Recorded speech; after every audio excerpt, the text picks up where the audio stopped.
yahdihillahu fala mudilla lahu wa may yudlil fala hadiya lahu.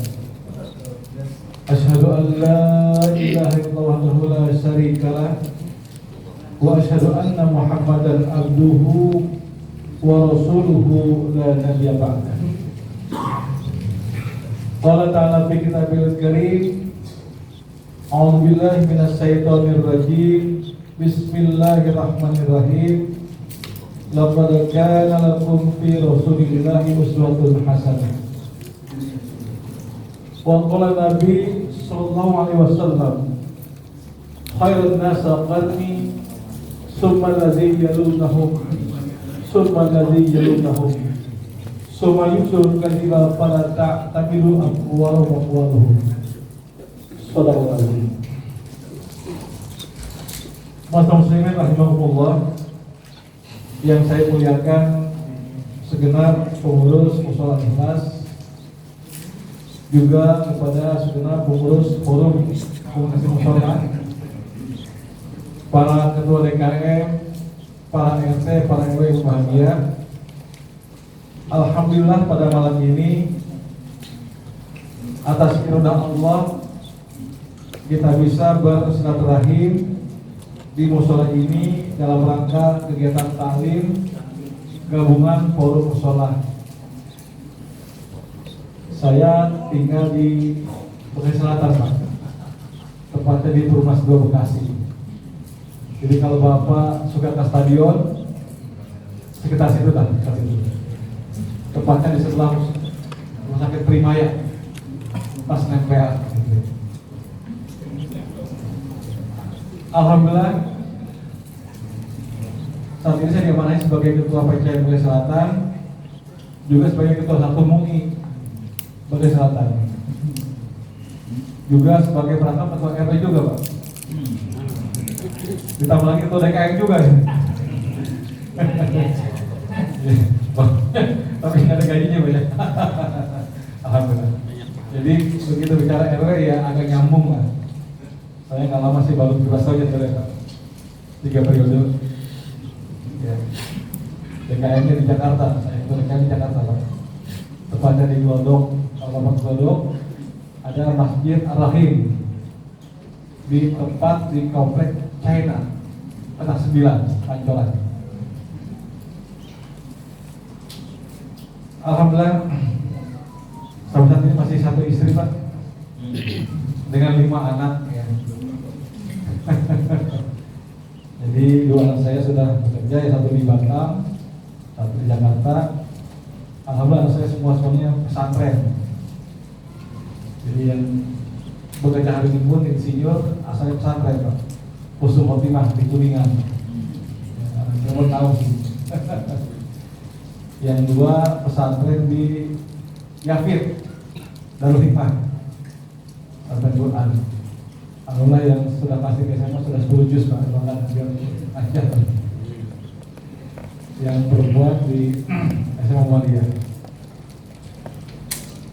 Bapak sekalian berbahagia, tentu saja kita dapat puji syukur pada Allah SWT bahwasanya Allah mempertemukan kita di majelis yang mulia ini dalam rangka zikrullah atau taklim.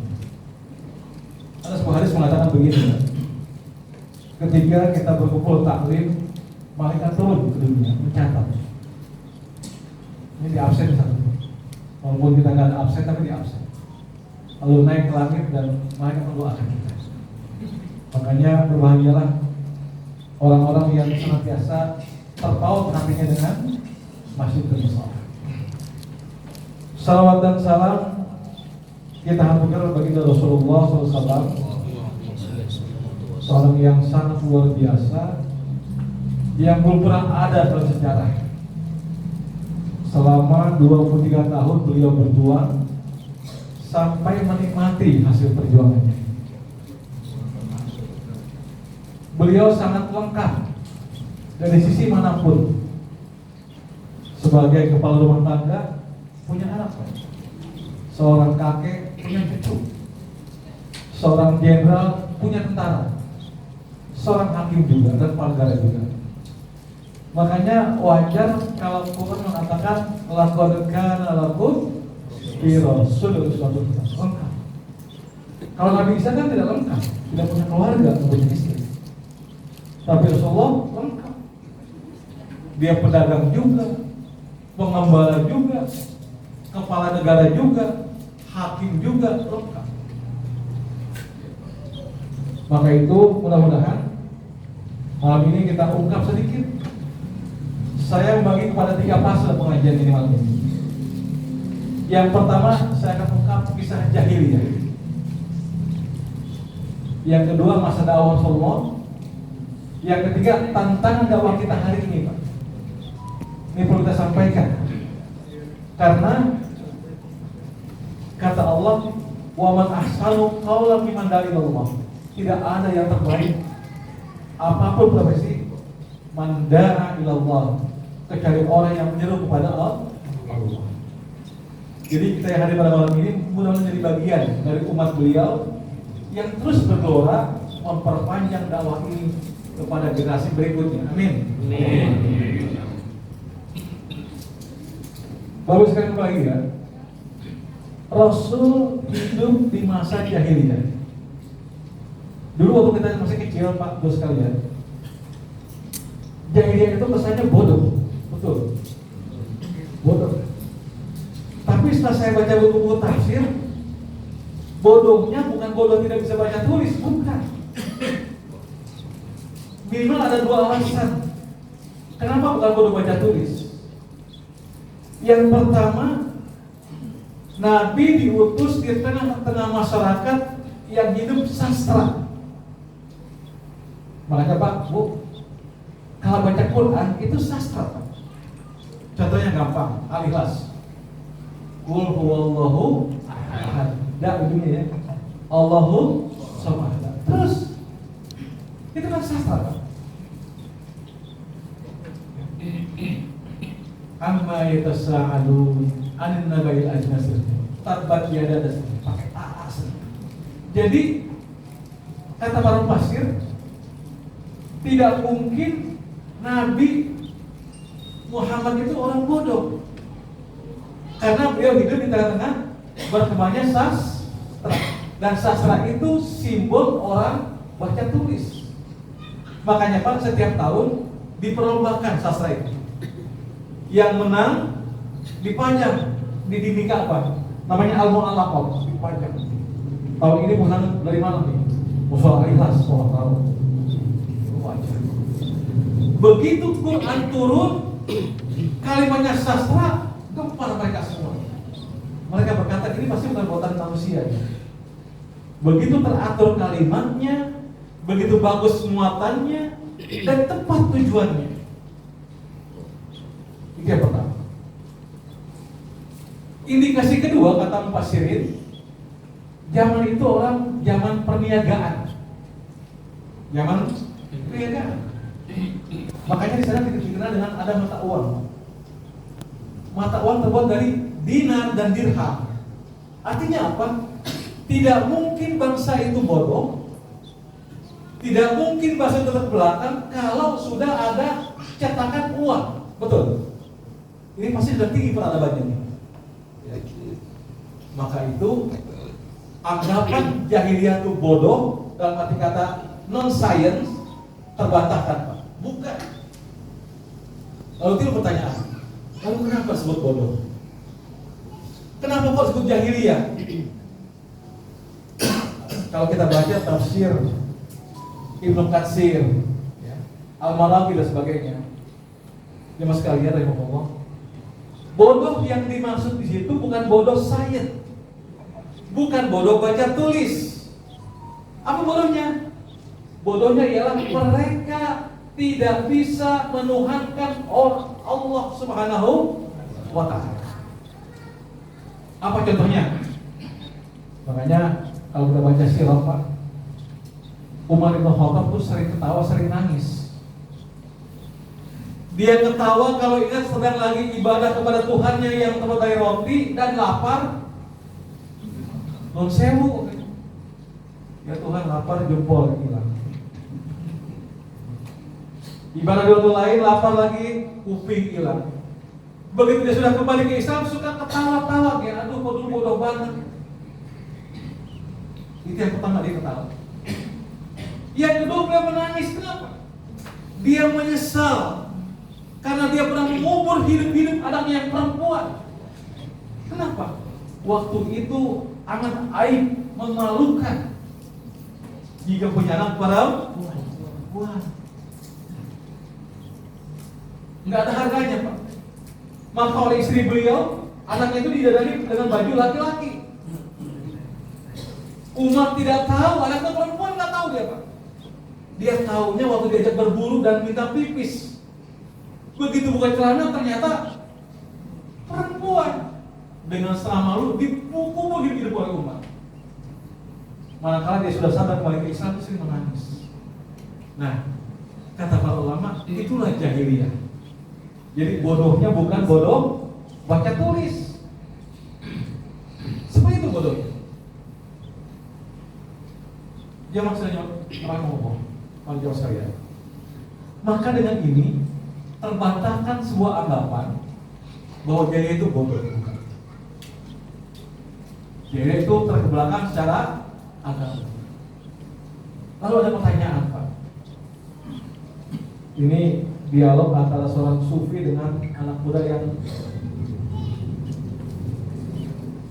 kenapa sih ya, Islam itu kenapa harus baca syahadat sih?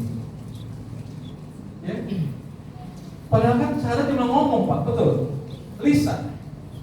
Makanya kalau tanggal 20 Desember banyak orang Nasrani, maaf, yang protes kepada kita umat Islam, kenapa sih berat amat ngucapin Natal? Kan cuma ngomong doang, betul? Cuma ngomong, apa saja sih? Nah ini kita terangkan.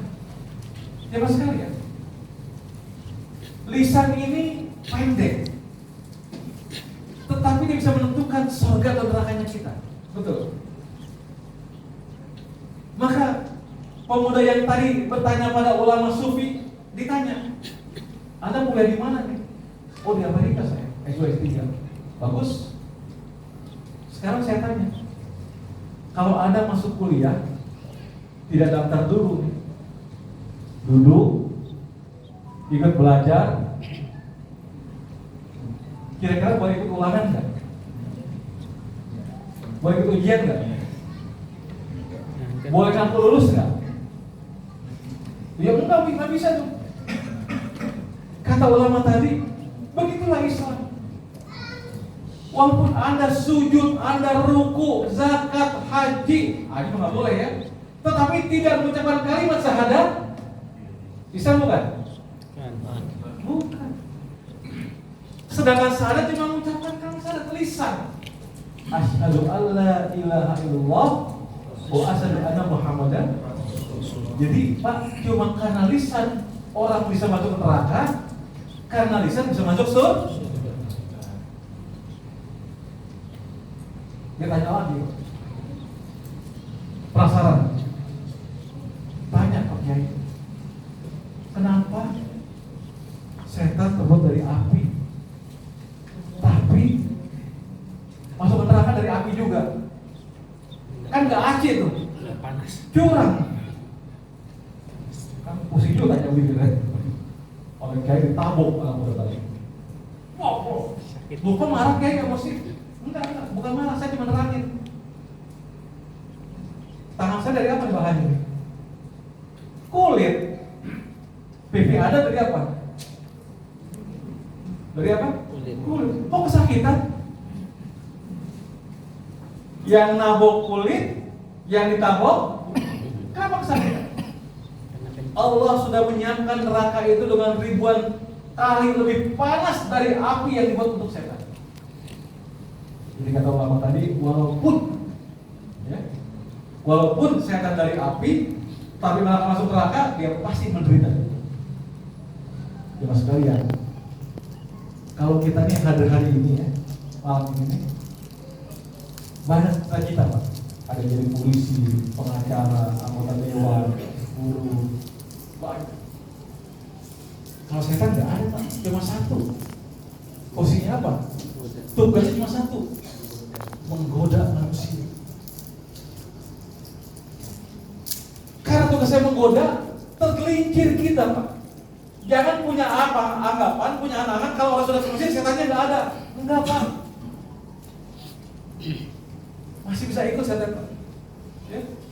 Contohnya masuk masjid, salat. Di saat kedua, di saat pertama orang pakai pas ada bacaan. Allahu Akbar dibaca masjid. Sambil berdoa kalimatnya, orang gimana ya? Oh sholat pakai bacaan bajunya ya? Mulai nggak konsentrasi tuh, nggak husuk ya. Mulai tidak begitu imam bacanya panjang lagi. Mulai kedua, imam nggak kira-kira. Kalau ada acara sinetron nih, ya. Lama banget bacanya. Mulai. Pertanyaan saya, siapa menggoda itu? Jadi jangan punya anggapan kalau sudah sholat, setan ketinggalan depan enggak. Malah kadang-kadang maaf, begitu keluar dari masjid, dipilih sendal yang bagus.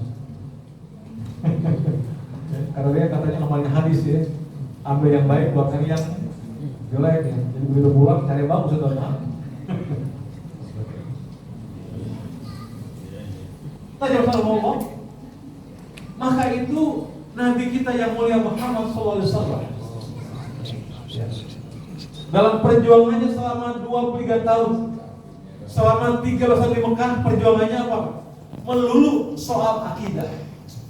Maka tadi saya tanya sama ketua BKM, hebat ya, bisa menyatukan 14 musola ya, 3 musola ya, ya, bisa menyatukan begitu hebat tanpa perbedaan. Iya kan? Karena Pak maaf kebanyakan di berbagai tempat, di saya saja Pak, nggak bisa nyatu Pak. Kadang-kadang maaf pasti ada orang berbeda kunut jadi masalah, berbeda usul jadi masalah, yang seharusnya tidak jadi masalah. Ini saya sampaikan, kita kadang-kadang tidak tahu sih apa sih bedanya syariah dengan fikih. Contoh begini Pak, sholat saya tanya, itu syariah atau fikih sholat itu? Sholat syariah. Tetapi gerakan sholat, ya, bacaan sholat menjadi fikih. Ulama berbeda pendapat. Selama syariatnya sama, tidak masalah harusnya Pak. Betul? Yang kita berbeda fikih. Apa sih fikih? Fikih itu perbedaan. Dan tidak bisa satu Pak, nggak bisa Pak. Nggak bisa. Nabi kita SAW dalam sebuah hadis Muslim dikatakan, ketika beliau habis salat sunnah, ditanya sahabat, ya Rasulullah, tadi doanya apa sih? Nabi kita ada 3 doa beliau.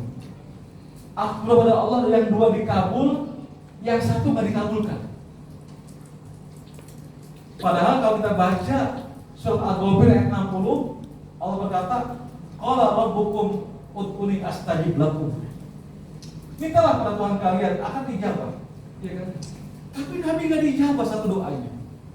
Kata Nabi, doa yang pertama aku minta, ya Allah, jangan sampai umatku seperti umat Nabi Nuh alaihissalam, binasa dilanda banjir bandang. Malaikat mengaminkan. Yang kedua kepada ya Allah, jangan sampai umatku nanti menderita karena gempa bumi yang luar biasa. Malaikat mengaminkan. Tetapi ada doa yang ketiga yang malaikat tidak mengaminkan. Apa? Ya Allah, jangan sampai umatku berbeda pendapat dan saling berbunuh-bunuhan dan Allah tidak mengabulkan. Artinya, kalau hari ini antara umat Islam berbeda pendapat, berselisih, sunatullah.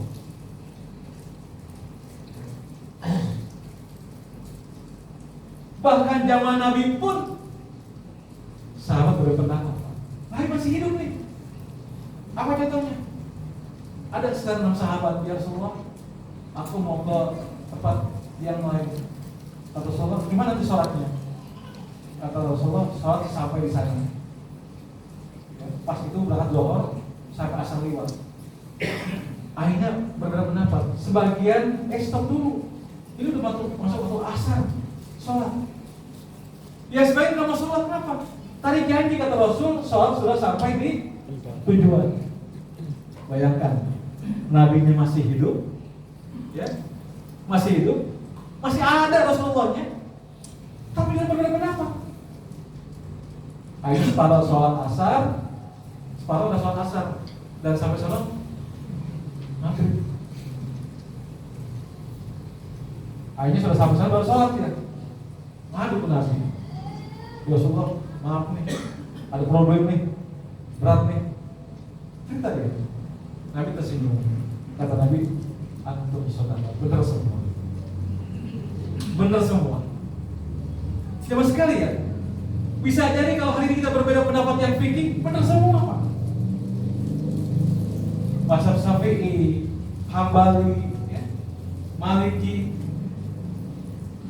Hanafi, bahkan Imam Hambali itu murid Imam Syafi'i.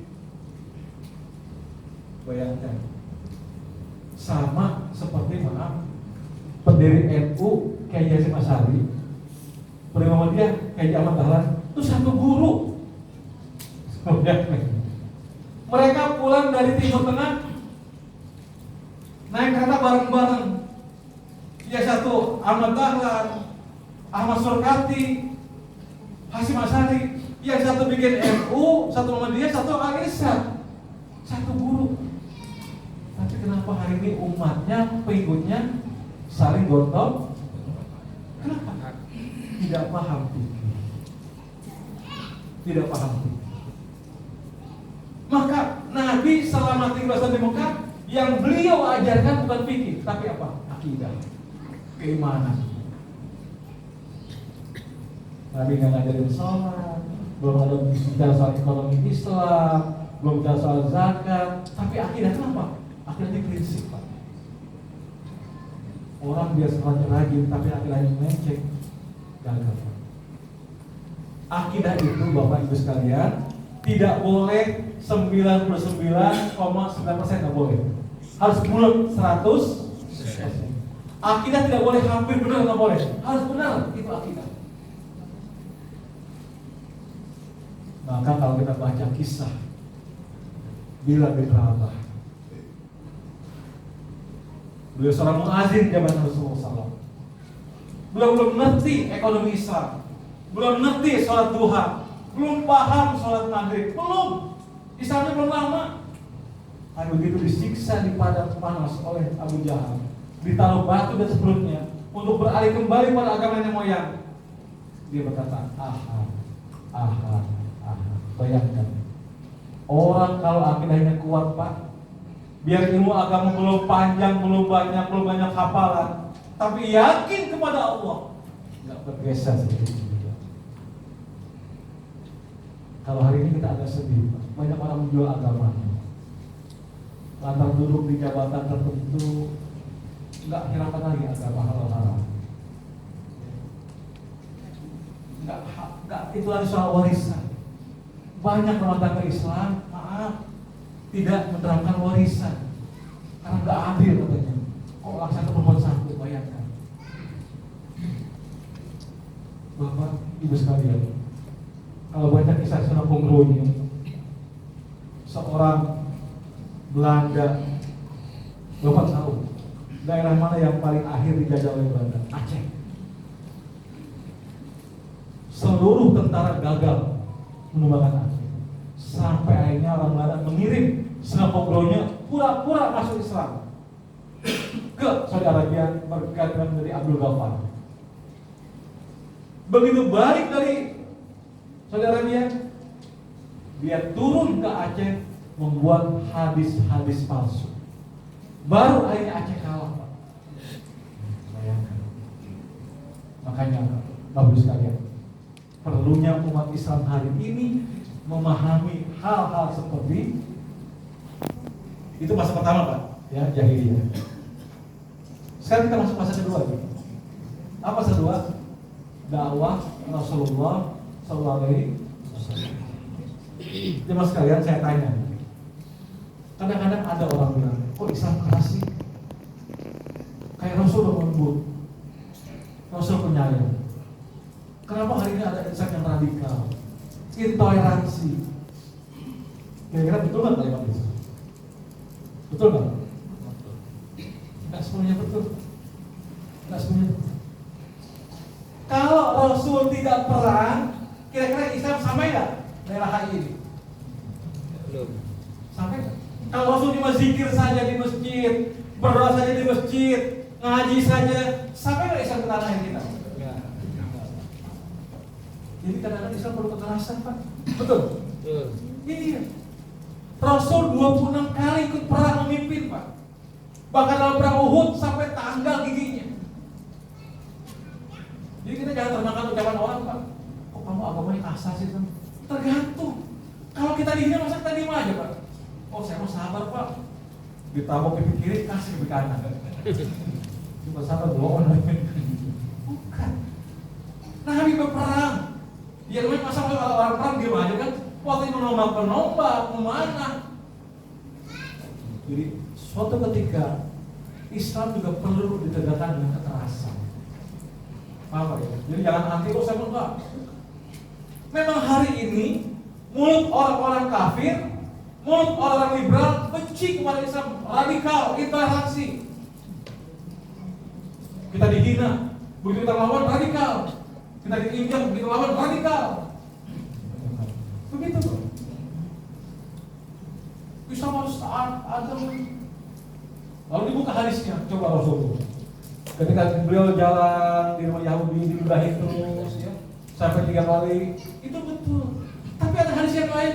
Ketika Rasul dihina, apa kata Rasul? Siapa yang dapat surga? Aku dapat penggal kalau orang itu. Tegas, Pak. Makanya Nabi kata Allah, as-sidaqu ala kufar ruhamau bainahum. Nabi itu keras kepada kekafiran, ruhamau bainahum, berkasih sayang kepada sesama muslim. Jangan dibalik. Sama orang kafir akrab, gereja dijaga, oleh Islam ceramah dihalang-halangi. Ada itu, Pak. Iya. Oleh Islam ceramah yang lain nggak boleh. Tapi sama orang kafir akrab, gereja dijaga, bahkan salawatan di gereja. Bukan seperti itu. Makanya Nabi selama 13 tahun di Mekah yang beliau perbaiki akidah. Kenapa? Kata Ibnu Taimiyah, hati-hati dengan kesyirikan. Apa syirik? Syirik itu ibarat semut hitam di atas batu hitam pada malam hari. Bayangkan, nggak terasa, Pak. Nggak terasa syirik itu. Gampang. Contohnya, kita sakit nih. Ada dokter yang main sembuh. Dia bilang, dokter yang menyembuhkan. Betul nggak? Betul nggak? Nggak betul. Siapa menyembuhkan? Allah. Syariat. Siapa?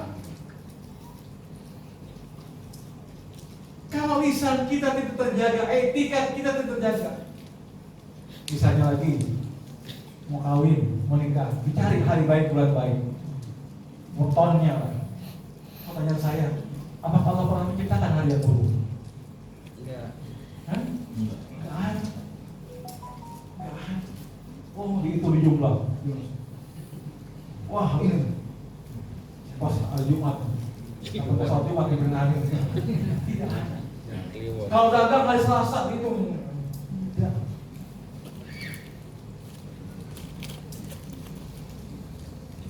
Kalau Bapak baca terjemah surat Al-Asr, wal asri innal insana lafi khusr. Asalnya tuh Pak, ayat turun. Ketika orang Arab pulang dari masjid, waktu asar sering ngobrol, akhirnya saling ngebully. Karena di sana ada kabilah-kabilah, misalnya maaf ya, Jawa, Sunda, Batak. Awalnya ringan-ringan, makin lama makin panas. Si Batak dulu mulai, si Batak, si Jawa. Akhirnya terjadi pembunuhan. Apa orang berkata? Yang gak terlibat nih, yang lagi berantem, apa katanya? Dasar waktu asar, waktu siang. Pertanyaan saya yang salah, waktu asar kayak berantem. Itulah asbabun nuzul surat turun al-asr. batu dahar. Apa yang batu dahar? Dasar waktu asal sosial. Tidak, kata Allah. Wal asri, demi waktu asal. Innal insana lafi khusr illa dan seterusnya. Waktu asal dan waktu siang kalian kata Allah. Bayangkan. Bahkan Rasul mengatakan jangan sampai mengatakan ini hujan sial, meeting gagal, bisnis gagal. Hati-hati, yang bikin hujan Allah.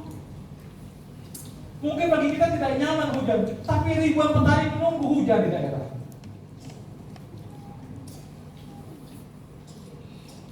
Ya Ustaz, ada sebuah buku karangan orang Lampung. Ini soal akidah sangat keras. Ada seorang ulama, Abid. Buku ini karangan Al-Hakim. Judulnya Setan Sebagai Tertuduh. Tahun 80-an buku ini sempat nonton.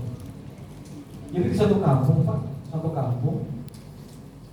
umat ini mulai aneh-aneh, mulai nyari jodoh, datang ke pohon besar, mau laris pohon besar, mau jabatan mayang datang, mobil kada datang, mau kepengen jadi RW datang, mau macam-macam lah ya, supaya jabatan mayang rusak Pak. Al-Abid ini khawatir, ini dakwahin lah kalau orang. Akhirnya Al-Abid sampai pada satu kesimpulan, ini harus ditumbangkan pohon, ditumbangkan, diasal, golong, tumbang, tambang yang besar. Tujuannya mungkin untuk merobohkan pohon. Begitu berangkat, tengah jalan dicegat oleh pemuda yang kata pengarang ini setan, itu memang setan. Terjadi cekcok adu mulut sampai ujungnya berkelahian dan pemuda itu kalah. Begitu Al-Abid berangkat, kata pemuda itu, sabar Al-Abid, sabar, jangan. Kalau kau hancurkan pohon itu, nanti orang akan nyari sembahan yang lain, batu kayak apa kayak. Mendingan kan aku kasih uang kau. Nanti dari uang itu bisa kau bangun pesantren, rumah tahfiz, SDIT, SMPIT dan macam-macam. Jadi betul juga ya. Nah, kan? Mulai kan? Kalau sekarang emang begitu kerjanya. Nantilah setelah kau pulang, setiap habis sholat subuh kau buka sejadah. Ada uang, bisa kau kumpulkan. Uang itu bisa bangun madrasah, pesantren, bantu doa apa. Kan logik itu Pak, betul Pak. Diikuti juga. Ya setan ya. Sampai ke rumah, besok aja ke sholat, buka, uang dikumpulin. Sampai seminggu lah kira-kira. Sesudah seminggu lebih, nggak ada uang. Loh, dibohongin nih.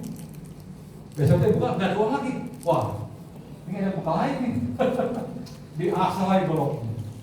Parangnya, tombaknya, lingkisnya dibawa. Ketemu lagi pemuda itu, berkelahi lagi. Tapi sekarang yang kalah Abid. Yang kalah Abid. Pertanyaan saya, kenapa kalah Abid? Kenapa sekarang kalah? Waktu pertama kali dia berangkat dan menang, perjuangannya karena Allah Subhanahu wa Ta'ala ikhlas. Tapi kali yang kedua bukan karena Allah. Kenapa? Uang gak ada, cuan, gak ada duit Pak. Makanya jangan sekarang Allah, hati-hati. Ini kita-kitanya kumpul begini, harus terjaga keikhlasan, berkumpul, berbuat, taklim karena Allah. Kalau tidak karena Allah bisa bubar kita, apapun. Yang satu mulai kesini arahnya. Oh dia rajin kumpul pengen jadi ini. Oh dia rajin kumpul pengen jadi itu. Macam-macamnya akan terwujud ya Allah. Maka persatuan akan menjadi kuat, ibadah menjadi kuat bila mana didukung keikhlasan. Jangan sampai begini Pak. Ini ada dulu muazin stres. Di sini nggak ada mudah-mudahan. Muazin stres, bingung. Sholat subuh sepi Pak. Yang azan dia sepi, sholat sepi, berhari-hari sepi. Akhirnya bikin cara. Jam 9 pagi hari Minggu dia azan. Jam 9 pagi. Allahu Akbar. Bagus ya. Allahu Akbar. Allahu Akbar. Bagus sih. Tapi orang mikir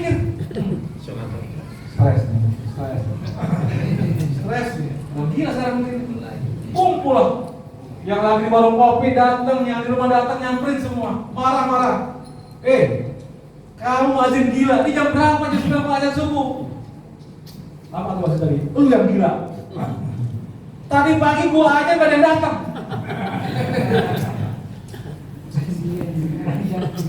Azan subuh enak gak ada yang datang gua. Jam 9 azan udah datang, lu gila. Mau sholat apa kan? Jangan sampai begitu. Kadang-kadang orang bikin rumah ibadah semangat, bikin masjid semangat, bikin musola semangat, begitu ngisi nggak ada.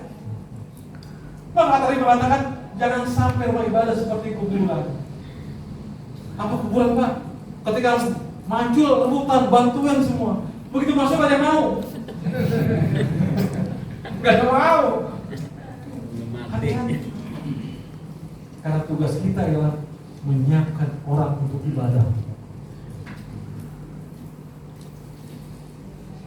Kenapa? Karena sholat itu adalah ibadah yang pertama Allah hisab nanti di akhirat.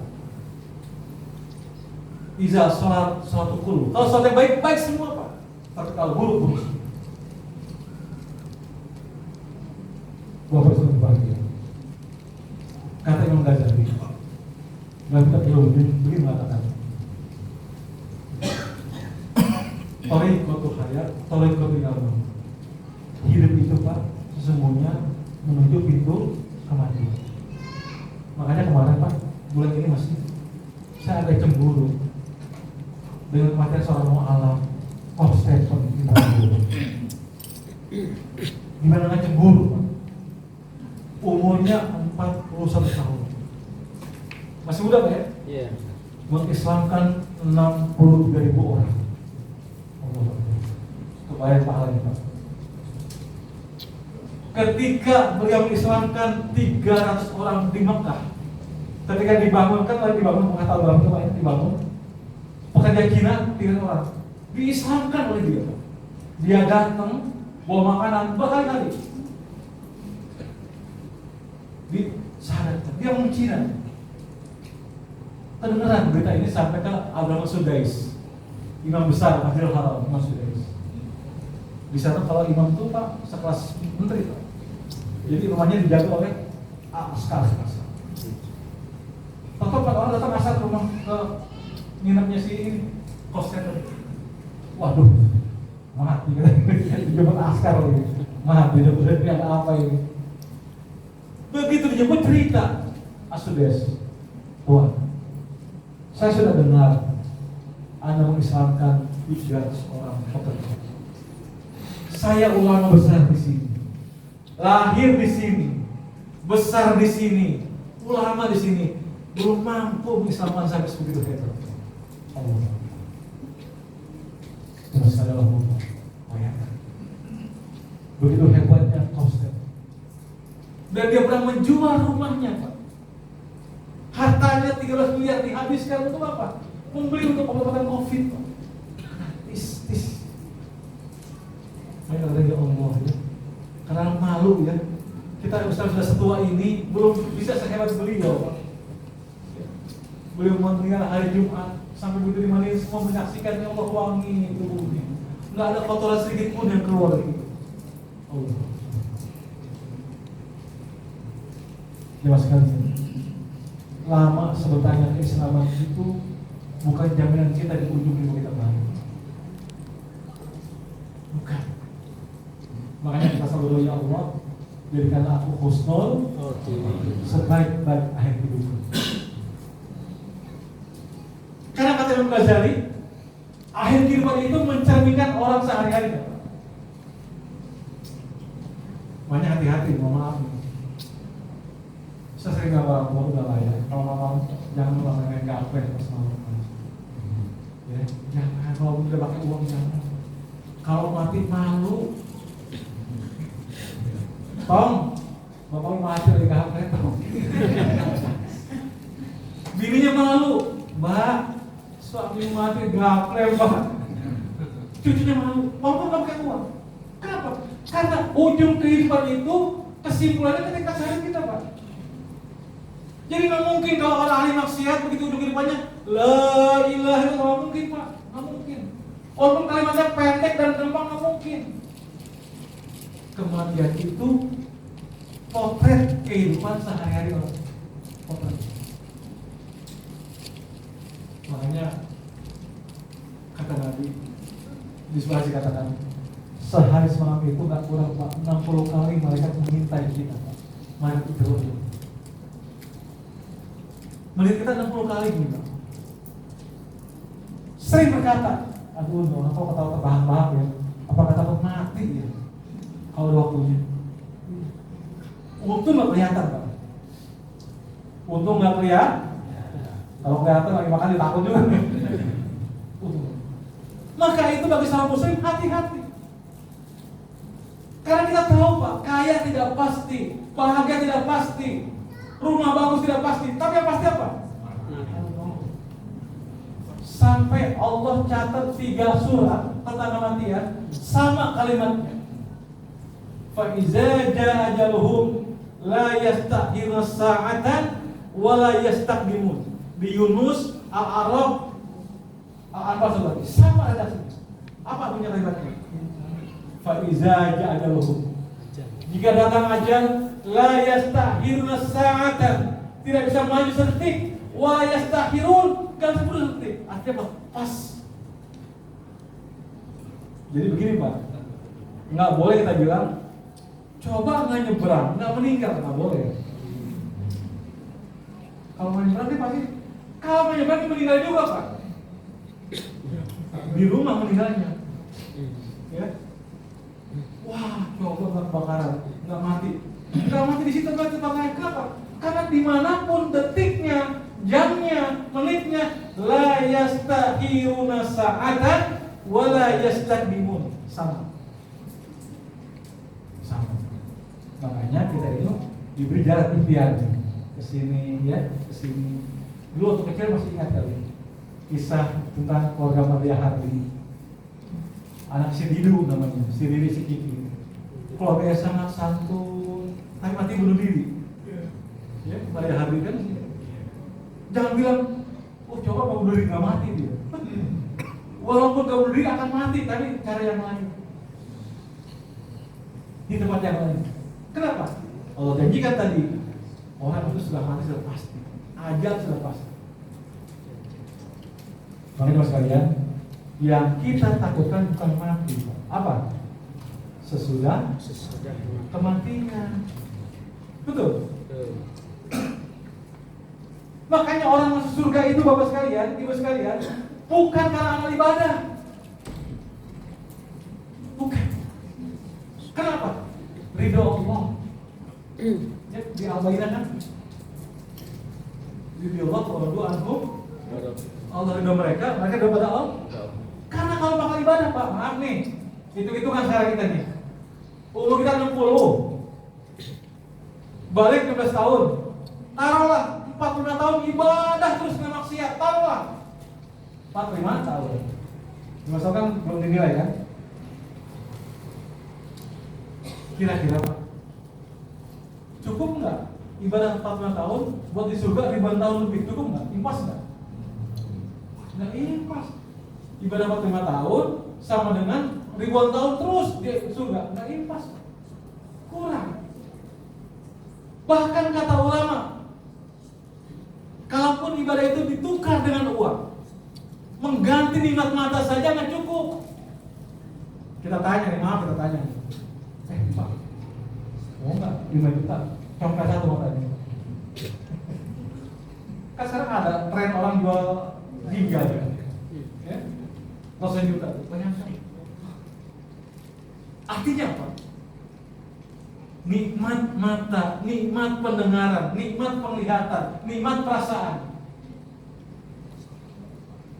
nggak bakal bisa terganti. Kalau Bapak Ibu tahu Ciputra, pemilik Jaya Ciputra yang sadar meninggal, itu setiap makan didampingi oleh dokter Pak. Karena dia gula diabetesnya tinggi, ditakar terus Pak. Sekarang tanya saya, ngapain juga duit banyak masukkan apa-apa gitu. Oke, jangan, kurangi ini, mau ngambilin, jangan, air putih aja. Air putih lagi, ya sehat. Kan kadang-kadang kita inginnya ini ya, lihat rumput tetangga lebih hijau, enak ya Pak Yoto ya, enak ya. Kita nggak tahu kondisi dia gitu. Ciputat tuh tiap mau makan atau mau beli, jangan ini, jangan itu, susah. Kalau kita kan ada jengkol dihajar, sudah tahu dihajar, pagi urut dihajar, lontong dihajar. Bahkan kalau untuk nasi belum makan, waktu itu 3 pada hari. Roti 3, uli 2. Belum nasi, belum makan. Itu apa kita itu? Bahagia. Sampai malam. Untuk tidur saja susah. Allah pas mencabut nikmat tidur. Kalau beca di depan dia. Nyamuk banyak, kaki diangkat. Oh, ngorok. Minum aja luar biasa. Artinya apa? Kalau Allah sudah mencabut nikmat itu, makanya kita Allah katakan la in syakartum la azidannakum wa la in kafartum in azabi lasyadid. Terus sekalian. Lalu sekarang fase yang ketiga terakhir di Indonesia. Pertama, hati-hati. Sekarang ini yang sedang rusak keluarga. Makanya di surat At-Tahrim ayat 6 Allah berfirman, ya ayyuhalladzina amanu qu anfusakum wa ahlikum, jaga dirimu dari neraka. Bapak sekalian, kalau istri kita surganya gampang. Sepanjang kita ridho suami istri udah surga. Tapi kita bapak ini panjang. Pertama Bapak ditanya soal perihal istri Bapak. Kedua Bapak ditanya soal anak-anak Bapak. Nggak bisa kita soleh sendirian Pak. Kita ahli ibadah, sholat tepat waktu, bagus. Tilawah 1 juz setiap hari, bagus. Tapi anak kita nggak pernah ke masjid. Anak rumah kita nggak pernah nutup hijabnya. Terhalang sudah kita Pak. Makanya Allah katakan ku anfusakum wa ahlikum nar. Jangan sampai kita soleh sendirian. Baik sini. Tantangan pertama LGBT. Hati-hati. Apa singkatannya? Lesbian. Apalagi? Gay. Biseksual. C-nya transgender. Indonesia hari ini Pak, saya baca yang 2 tahun lalu, 3 tahun lalu, terdapat 1.095.000 orang yang terjangkit LGBT. Dan itu ibarat kayak gunung es, kata dokter Inom di Piwan waktu diskusi. Kayak gunung es, artinya apa? Yang kelihatan sedikit tapi sungguh di bawahnya lebih banyak yang tidak terdampak. Pertanyaan saya, bahaya nggak? Bahaya. Pak, Bu, kalau kita perempuan ribut, paling cakar-cakaran, nangis ya. Rebutan pacar nih, nangis. Yang kalah nangis. Tapi laki-laki rebutan pacar kalah bunuh. Masih ingat kasus Rian yang bencong dari Depok, membunuh 300 orang dari Jombang Rian. Rebutan pacar itu. Itu nggak parah. Tercatat Raihan Sinaga, Mahasiswa UI, S2S3 di Inggris, ditangkap oleh polisi Inggris karena memperkosa 204 orang, laki-laki semua. Belum jadi bunuh. Raihan Sinaga, bisa dibuka di Google. Pintar Pak, kaya. Makanya sekarang hari-hari ini Pak, orang tidak hanya risau punya anak perempuan, maaf. Anak laki-laki tidak pulang 3 hari, 2 hari, harus risau juga Pak. Yang ganteng, kemayu. Kalau laki-laki sudah mulai suka sunblock, sudah mulai peduli pada kulit yang halus, sudah mulai hati-hati Pak. Jangan boleh mandi berbarengan. Jangan boleh tidur satu selimut. Periksa hati-hati. Mungkin badannya bagus, six pack, tapi mentalnya rusak. Allah mengabadikan di surah Al-A'raf ayat 60. Kalau tahu ni atatuna fahisah ma sarun ahli al-alam. Ketika Lut berkata, ya kaumku, kenapa sih kalian berlaku fahisah, jorok, keji, jijik, najis? Kenapa?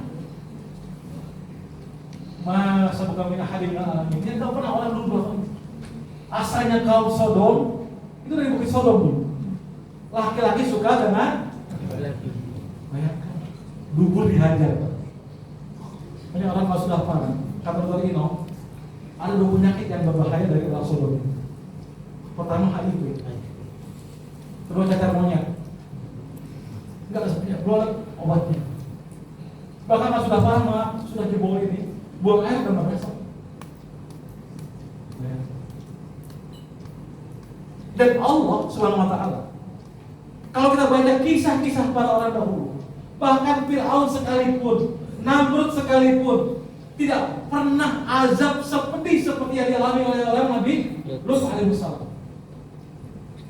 Ketika malaikat datang kepada Lut, 2 orang malaikat dengan berwujud laki-laki yang tampan. Lut, aku malaikat ingin azab kaummu malam nanti. Sebaiknya kau keluar tinggalkan. Lut berpesan istrinya, ya wailah, jangan kau kasih tahu warga sekitar ada pemuda datang ke rumah. Tapi kalau mulutnya ember, dihawarkan satu kampung, sehingga orang berdesakan mengintip dari ruang pintu tamu Nabi alaihissalam. Ayat kasar didobrak, dan ingat, akhirnya Allah membinasakan istri Nabi alaihissalam. Istri Nabi itu perempuan biasa, bukan lesbian juga. Makanya hati-hati. Ketika kasus ini terkena, tidak hanya pelaku. Kita bicara, ya Ustaz, itu kan dulu, itu kan jauh. Jangan salah. Ada desa namanya Lagetan di dekat Purbalingga. Tahun 1955. Subur desa itu, Lagetan namanya desa. Subur desa itu. Tetapi maaf, orangnya homo. Reak itu homo. Sampai akhirnya bulan Maret masalah. Nanti baru bisa buka tuh di Google, ya, Lagetan itu. Jam 2 malam kira-kira terdengar bunyi luar biasa, Pak. Ternyata Allah runtuhkan mobil itu, Allah tutup hidup kampung itu. Makanya dicatat, kalau untuk perilaku seperti ini, azabnya luar biasa. Apa sih? Agar orang di belakang hari perhatikan, jangan seperti itu.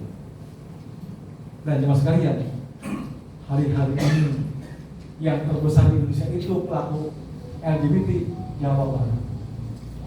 Dan terbesar Jawa Barat di mana? Di Kota Bekasi. Kota Bekasi. Makanya tadi orang tua hati-hati, Pak. Hati-hati. Ku anfusakum wa ahlikum nar. Jaga diri, jangan sendirian. Anak ajak ke masjid. Biasakan ibadah, ingatkan tentang sholat. Rutinkan periksa HP-nya. Jangan sampai nanti kita ke surga, gagal ke surga gara-gara kewajiban kita tidak kita penuhi kepada anak kita. Jangan sampai, Pak. Ngeri gitu. Karena orang barat, orang kafir menghancurkan Islam, perlahan-lahan menghancurkan keluarga kita. Karena kalau ajak perang kita pasti menang. Dulu Belanda aja hebat, Pak Runcing kita menang, Pak. Kita pasti menang. Orang biar nggak sholat, kalau diajak berantem, mau Pak, bela negara ini. Makanya secara tidak langsung, perlahan dirusak sendi-sendi rumah tangga. LGBT, itu sudah berhasil, bahaya sekali. Yang berikutnya, bahaya tengah-tengah kita ialah kita dibuat ragu-ragu terhadap agama kita sendiri. Oleh siapa? Namanya paham liberal, Islam liberal. Pusatnya di hutan kayu, dari hutan kayu Jakarta ini. Hutan kayu. Yang biaya siapa? Muhammad, yaitu pimpinan majalah Tempo. Makanya itu majalah Tempo itu. Dia mendanai Islam liberal. Tiba ragu-ragu kita Pak tentang Islam ini. Islam keras lah, Islam radikal lah, Islam intoleransi lah, Islam sadis. Warisan 2/1 tidak adil. Orang berhijab menyiksa dan sebagainya. Bagaimana kita dibuat ragu-ragu kepada agama kita sendiri? Mereka adalah anjing bebas. Mereka punya yayasan di daerah Salmonella dekat kampus UNAS, namanya Sarihara, yang bikin anaknya Gunawan Muhammad. Ternyata anaknya lesbian. Psikolog lulusan UI.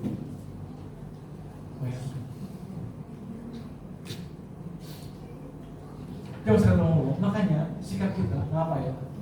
Kalau ada tontonan baji-baji matiin Pak. Kita kan keplok-keplok sih. Baji lewat lucu. Jangan. Baji sweet. Ampun. Ya. Kita saat kebencian itu kemungkaran Pak. Mereka mentakdir Allah. Tunjukkan sikap benci kita.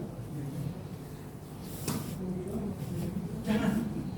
Karena kita sering nonton kesenangan. Dulu ada si Olga dulu kan. Baju seneng. Akhirnya apa? Ya laris. Ya akhirnya kalau orang nonton seneng kan baju-bajuan seneng. Semua nonton. Orang nggak tahu kan kalau orang meninggal sakit apa kan? Seperti Singapura. Nah itu. Jamaah sekalian, itulah tantangan bersama kita. Yang hati-hati LGBT, hati-hati ragu dengan ajaran Islam. Dan ingat, mulai hari ini dan seterusnya kita berbaik sangka dengan sama kita. Jangan masalah fikih dikedepankan jadi pecah kita. Jangan. Sudah. Sikap kita seperti sikap Imam Syafi'i dan sebagainya. Atau sikap Imam Khalid dengan Buya Hamka. Ketika Imam Khalid ketua itu datang ke Al-Azhar, ya, Buya Hamka dipilih jadi imam. Imam Khalid tidak baca kunut. Begitu Buya Hamka datang ke Cipete, ke Imam Khalid, ya, menghormati Imam Khalid, Buya Hamka baca kunut. Ringan masalah ini. Jangan berbeda hal seperti itu Pak, pecah. Kita sudah lama dipecah belah oleh Belanda. Itu Muhammadiyah ribut Belanda. Di akhirat ditanya Pak, lu itu bukan? Muhammadiyah bukan? Enggak ada. Mangkau buka, waman nabiyuka, enggak ada. Dari mana partainya? Enggak ada. Ormas apa lu? Ansor, enggak ada. Itu cuma organisasi saja, bukan agama. Kita harus dewasa memandang perbedaan. Mudah-mudahan saya masih ingat Imam Ahmad bin Hanbal. Harapan saya, mari pererat terus uang seperti ini, perkuat terus. Dan jangan lupa ajak sertakan anak-anak kita. Ke setiap sholat maghrib di jamaah, isar jamaah, ajak. Jangan sampai kayak Abu Nawas Pak. Tahu Abu Nawas? Cerita orang Baghdad itu. Lama dia merantau. Begitu keluar ada anak muda. Ente siapa? Saya anak Abu Nawas. Bohong. Lo kok bohong? Kalau kedua saya uji dulu ke danau. Dibawa ke danau. Abu Nawas sudah ngantongin kacang di kantongnya Pak. Naik perahu di tengah danau. Benang turun dulu. Lama di bawah. Naik nimbul, ayo kita makan kacang. Dari mana Pak? Belajar kacang di bawah. Kita bohong anaknya. Ada buah kacang di bawah. Habis. Udah nak sekarang kamu berenang gantian. Habis kacangnya. Anak berenang. Untuk kontes ini anaknya baru bukan Pak. Lama. Kemana anaknya? Kita mau laporan. Kenapa lama? Di bawah ibu berapa satpam, tadi bapak beli kacang nggak bayar. Kata bos, malu anak buah bohong. Jadi teman sekalian, ajak anak kita ke masjid. Jangan berpikir surga sendirian. Jangan soleh sendirian. Jangan alim sendirian. Kita ditahannya nanti Pak. Biarkan anak kita sholat satu. Sehingga apa? Nanti kita sudah tua, sudah tiada, anak ini akan mendoakan kita. Jangan sampai begitu tahlil, ya pakai tahlil ya. Orang pada datang, anaknya malah ngobrol. Orang tua sakaratul maut, ribut warisan. Ada tuh Pak. Kata bapaknya, nah, ya, ingat yang tanah di ujung jalan jangan dijual. Kenapa? Tanah orang. Anak tuh senang aja kalau pada begitu. Tanah orang. Tapi anak-anak yang baik terwarisi kebaikan. Mudah-mudahan malam ini menjadi malam yang manfaat buat kita. Mudah-mudahan anak-anak yang soleh dan solehah. Lebih kurang mohon maaf. Wassalamualaikum warahmatullahi wabarakatuh.